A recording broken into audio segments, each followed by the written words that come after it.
7 trillion से ऊपर इस वक्त हमारी नोट की सर्कुलेशन। सिर्फ नोट पब्लिश करके प्रिंट कर करके आप उससे फिर बैंकों से लोन ले रही है हुकूमत। इन्फ्लेशन की सबसे बड़ी वजह इस वक्त पाकिस्तान में मनी सर्कुलेशन है।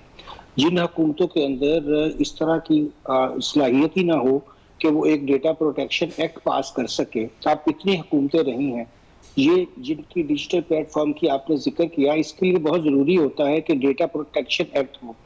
आप जो भारत की मिसाल दिखा रहे थे उसमें आप ये गौर कीजिए कि अमेज़न वहाँ उस वक्त आया जब उन्हें इस बात का यकीन हो गया कि वहाँ डेटा प्रोटेक्शन होगा, और उन्होंने अमेज़न पे का बहुत बड़ा प्लेटफॉर्म किया। तो जाहिर है इंडियन गवर्नमेंट की भी जो सिम थी वो दुरुस्त थी। हमारी गवर्नमेंट की आप इससे अंदाजा लगा लें कि कितने कंट्राडिक्टरी मैसेजेस दिए जाते हैं कि एक तरफ उन्होंने कहा कि आप पॉइंट ऑफ सेल के ऊपर आइए, टीयर 1 किया, फिर उसमें से भी वो लोग निकाल दिए।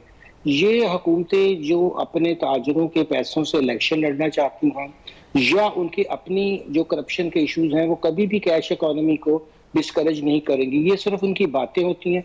एफबीआर भी जो है वो अपने तय कोई भी कोशिश नहीं करता है कि हम कम से कम जिन लोगों का हमें बिजली के बिल के साथ टैक्स आ रहा है, मोबाइल के साथ टैक्स आ रहा है, हम उनकी ही जो है वो जांच पड़ताल कर लें और फिर उनको रिटर्न दाखिल करने पे मजबूर करें। वो चाहते हैं कि हमें एज ए नॉन फाइलर ज्यादा टैक्स आता रहे, जो जाहिर है आपको पता है 200%, और बाद केसों में 250% भी कर दिया है।